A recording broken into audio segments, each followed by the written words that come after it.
Bien. Merci Arcadie. Est-ce que tu veux que je te... merci Arcadie. Orivoré. Voilà, Orivoré, merci beaucoup. Est-ce que tu veux que je te lise les questions pour plus de facilité? Oui, allons-y. Il y a eu beaucoup.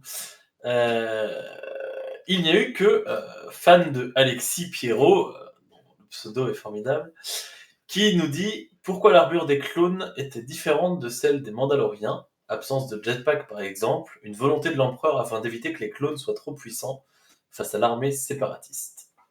Alors, en fait, pour en revenir à ce point-là, certains clones sont considérés comme étant Mandaloriens par des Mandaloriens, mais à la base, ils n'ont pas été formés pour être des Mandaloriens. Je sais pas si je suis claire, mais en gros, quand Jango Fett est allé se faire cloner et entraîner avec lui 75 Mandaloriens pour se faire former, il est allé former une armée de clones pour la République. Uniquement une armée de clones pour la République qui était censée être républicain. Les autres formateurs qui existaient, donc il y avait 100 formateurs au total, ils ont formé des clones, des soldats et c'est tout. Mais du coup, les Mandaloriens qui ont formé ces clones ont, pour une grande partie d'entre eux, décidé de leur enseigner la culture mandalorienne et d'en faire des Mandaloriens. Mais ils étaient quand même obligés d'avoir l'armure de la République, en fait. C'est pas une armée de Mandaloriens qui a été faite par Palpatine, c'est une armée de clones républicains. Donc c'est pour ça que l'armure ressemble pas complètement. C'est pas une volonté de l'empereur ou quoi que ce soit. C'est même, je dirais, pour faire encore plus simple, dans les films ça a été fait comme ça parce que les Mandaloriens n'existent pas vraiment dans les films. C'est derrière, dans l'univers étendu Légende, que ça a été développé, que certains des clones ont été formés comme étant des Mandaloriens et sont plus ou moins devenus des Mandaloriens.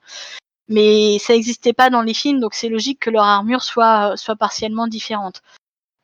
C'était une armée républicaine avant tout et pas une armée mandalorienne. Merci. Voilà, je sais pas si j'ai été claire. Ouais. On verra si fan de Alexis Pierrot se manifeste. Ah, il est en train d'écrire.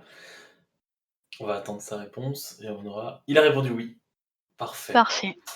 Nous avons une question d'Orion of Création, avec mon superbe accent français, qui nous dit petite question. Dans la série, il parle d'une purge.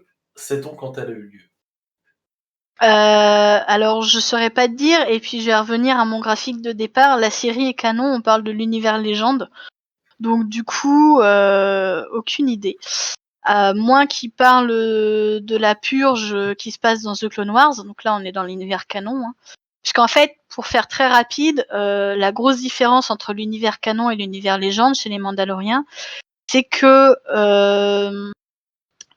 il y a eu une époque, avant que la série The Clone Wars commence, donc avant les années -20, où la République a bombardé Mandalore parce que les Mandaloriens commençaient à prendre trop de pouvoir, a bombardé Mandalore, a empoisonné complètement leur planète, l'a rendue quasi inhabitable, donc les habitants vivaient sous des dômes, et ça les a tellement traumatisés qu'ils sont devenus pacifiques.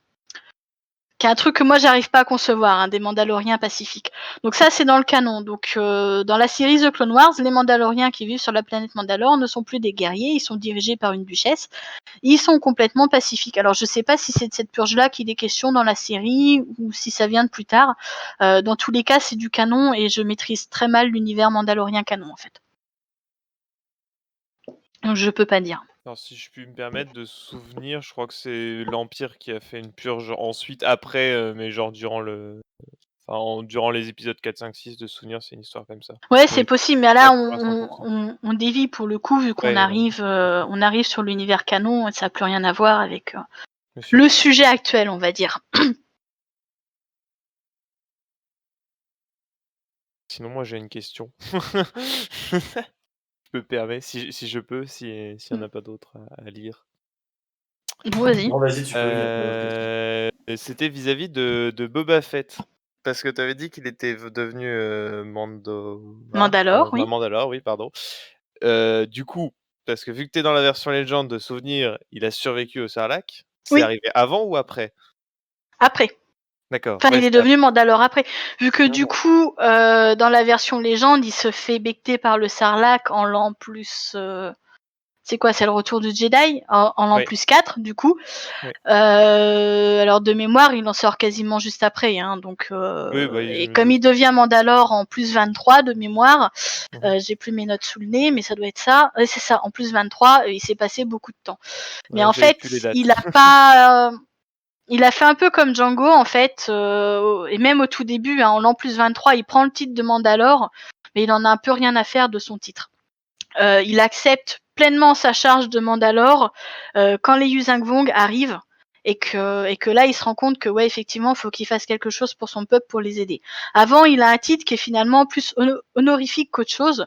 Et à partir de l'an plus 25, quand les Vongs envahissent la galaxie, là, il commence vraiment à prendre en compte sa mission et son rôle de Mandalore. Ok. Je vois. Pourquoi y a-t-il qu'un seul Mandalorien sensible à la Force? Tu parles de qui? Ça, du coup, si t'arrives à la série Rebels, on revient dans du canon, donc d'un roi de tête. Bah alors là, ça me parle pas. Je sais qu'il existe. Alors c'est dans les romans République Commando. Je sais qu'il existe un Jedi qui finit par quitter l'ordre Jedi et adopter des coutumes mandaloriennes. Donc du coup, ça fait un Mandalorien sensible à la Force, vu que ça fait un Jedi Mandalorien. Le pire cauchemar des Jedi et des Mandaloriens. Mais après, tu pourrais avoir n'importe quel. Enfin, la Force, elle se diffuse dans l'univers Star Wars, elle se diffuse à tout le monde, à ma connaissance. Après, plus ou moins les gens, ils sont plus ou moins sensibles, mais je vois pas pourquoi pourrait pas y avoir des centaines de Mandaloriens sensibles à la Force, comme il existe d'autres personnes qui sont sensibles à la Force. Mais là, je vois pas du tout de qui tu parles pour le coup. Comme dit, moi, je connais un Jedi devenu Mandalorien, mais ça va pas plus loin.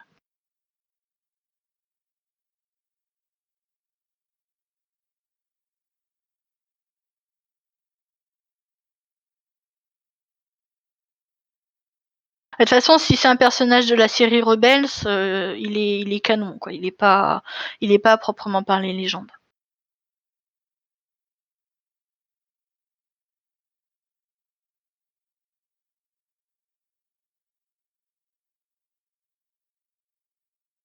Je sais pas si vous avez d'autres questions, d'autres remarques. Je sais pas si ce mode de vie vous inspire, par exemple, ou si cette conférence vous a donné envie peut-être d'en découvrir un peu plus sur les Mandaloriens. Moi, à la base, c'est pour ça que je suis venu. T'arrêtes pas d'en parler, alors bon, au bout d'un moment. Bah après, vraie question, mais c'est pour éventuellement les autres, mais pour moi aussi. Mais moi, je sais que je pourrais t'en demander facilement, mais est-ce que tu as des œuvres que tu recommandes sur le sujet, que ce soit BD, livre ou quoi que ce soit? Alors 100% les romans République Commando. C'est ceux qui m'ont fait tomber amoureuse des Mandaloriens. C'est ceux qui ont le plus développé. En fait, les romans République Commando écrits par Karen Traviss, c'est ceux qui ont le plus développé l'univers mandalorien en fait. Et c'est ceux qui ont créé la scission entre canon et légende en fait, puisque à l'époque où Karen Traviss a commencé à écrire ses Républiques Commando, à donner une histoire aux clones, à en faire d'eux des Mandaloriens pour certains et tout. Derrière, la série Clone Wars leur a intégré des puces, a fait d'eux des êtres sans émotion, rien du tout, a complètement piétiné le travail de Karen Traviss, qui d'ailleurs a quitté à l'époque le collectif d'auteurs en claquant la porte, parce qu'elle voyait son travail massacré, et c'est à partir de là que Lucasfilm a revendu après à Disney et qu'ils ont décidé de couper en deux timelines différentes. Alors pour les Mandaloriens canon, je conseille légende pardon, je conseille 100% les Républiques Commando. Après, pour un pas habitué de Star Wars, je sais pas si ça va pas être un peu perturbant quand même. Ça se passe entre les épisodes 2 et 3, mais comme tout roman Star Wars, c'est assez, enfin, il y a un langage spécifique et tout, faut un peu s'y mettre au début, quoi. Ok.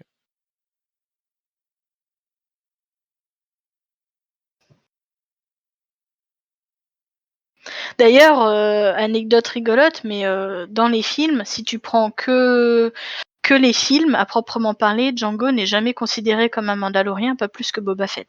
Ils sont considérés comme des chasseurs de primes, et leur nationalité, on va dire, n'est jamais précisée dans les films. Elle a été développée derrière dans l'univers étendu. Et d'ailleurs, c'est uniquement dans Légende de mémoire, dans le canon, Boba n'est pas considéré. Bah Boba, si, je suis bête. Vu qu'il est dans la série, oui. Donc, mais Django n'est pas considéré comme un Mandalorien de mémoire. C'est fort En tout cas, probable. il l'était pas avant la série. Peut-être qu'avec la série, maintenant, les choses ont changé, mais.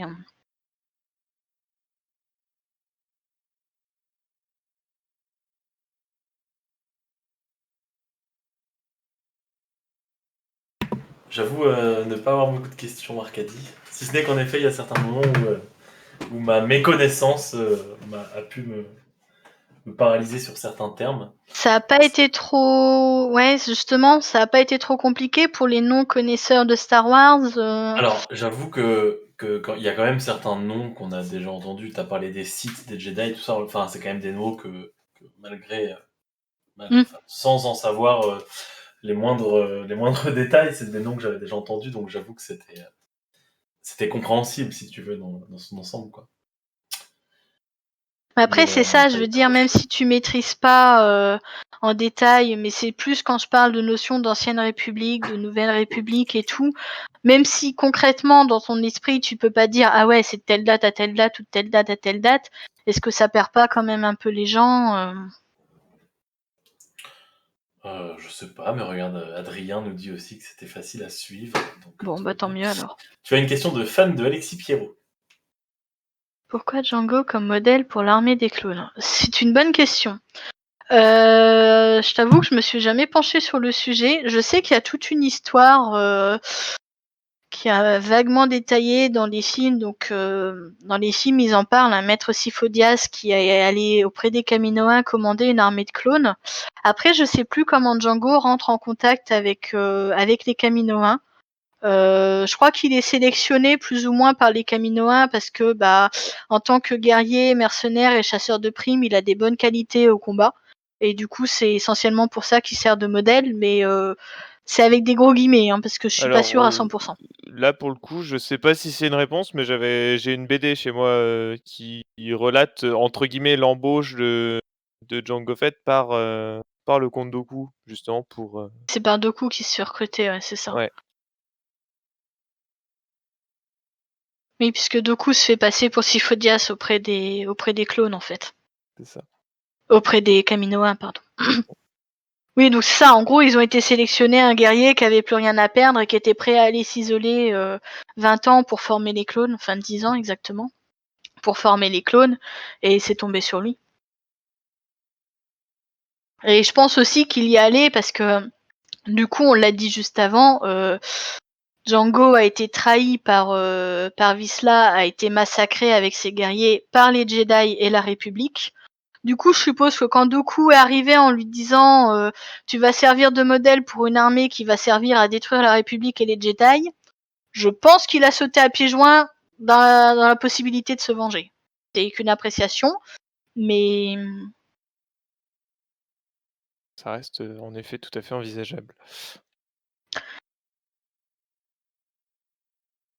ouais, alors pour revenir à ta remarque, fan de Alexis Pierrot, je la refais, mais les clones sont des soldats de la République avant tout, avant d'être des Mandaloriens. En fait, j'ai peut-être donné l'impression que tous les clones étaient devenus des Mandaloriens, c'est faux en fait. Une partie des clones qui a été formée par les 75 Mandaloriens ont pris jusqu'au bout les coutumes, ont été adoptés officiellement. Par exemple, Kal Skirata, qui était un mercenaire qui les a formés, a adopté officiellement 9 des commandos clones qu'il a formés. Il n'en a pas formé que 9, il en a formé près d'une centaine. Il en a adopté officiellement 9, donc 9 qui sont devenus des Mandaloriens et plus des clones. Mais de base, le rapport entre les Jedi et les clones, ils ont été entraînés avant tout à être des guerriers et à obéir aux Jedi. Donc pour beaucoup, de toute façon, la notion de guerre entre les Jedi et les Mandaloriens, elle n'existait pas. D'ailleurs, tu noteras que dans tous les enseignements, ils enseignent les valeurs des Mandaloriens, mais ils enseignent pas forcément leur histoire. Donc t'apprends à te défendre, t'apprends à vivre pour ta tribu, à répondre à ton chef, mais t'apprends pas forcément à haïr les Sith ou les Jedi, puisque de toute façon, on l'a vu, ils avaient décidé à la fin de plus se mêler des conflits.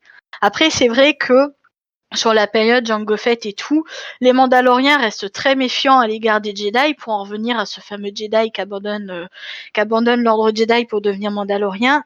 Il utilise quasiment jamais son sabre laser pour rester discret, parce qu'il sait que sur Mandalore, s'il utilise son sabre, il pourrait avoir des ennuis, quoi. Mais si j'ai pu laisser croire que les clones étaient des Mandaloriens, non. C'est quelques clones sont devenus des Mandaloriens, et pour beaucoup, leurs instructeurs les considéraient comme des fils légitimes de Mandalore. Mais il restait des clones avant tout, formés pour obéir à la République. Et aux Jedi, du coup. Vu que les commandants étaient les Jedi.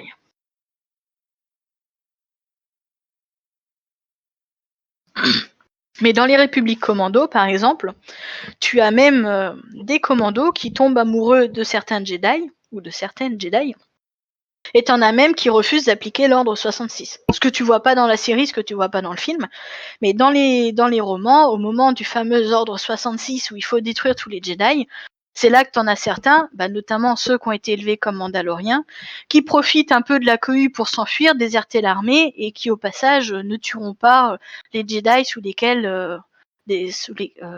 qui étaient leur chef en fait, puisqu'ils les apprécient et qu'ils ont fondamentalement aucune raison de les tuer. Est-ce que les Mandaloriens ont des rivaux ? Qu'est-ce que t'entends exactement par rivaux ? C'est des rivaux, en fait. Non, mais dans le sens, c'est des gens comme toi et moi, quoi. Certains vont avoir des ennemis, certains vont pas en avoir. Faut voir. Alors peut-être qu'à l'époque, au tout début, à l'époque de l'ancienne République, quand ils étaient en mode conquérant, on va s'attaquer. Comme le peuple de Chewbacca et la race des reptiles. Ah oui. Oui, alors non. Alors oui, cette histoire-là, c'est que les Wookiees sont réduits en esclavage par les Trandoshan. Donc oui, c'est deux peuples qui se font la guerre depuis longtemps, mais pour les Mandaloriens, non, il n'y a pas de... les Jedi, à la limite, voilà, parce qu'il y a une vieille animosité entre les deux, mais tu pourrais dire les Sith aussi. Donc peut-être qu'à l'époque où ils étaient conquérants, au tout début, si on en revient à l'époque des Tong, quand ils étaient sur Coruscant, ils étaient en conflit avec l'espèce humaine, les Zertex, je crois que c'est un truc comme ça, qui vivaient sur la planète. C'est pour ça qu'ils ont migré sur une autre planète. Mais sinon, à proprement parler, ça reste un peuple comme un autre. Alors après, un mercenaire peut avoir des ennemis, comme n'importe quel mercenaire, un chasseur de primes aussi. Mais des rivaux comme la rivalité qui existe entre les Wookiees et les Trandoshan, non, je crois pas qu'il y en ait. En tout cas, pas à ma connaissance.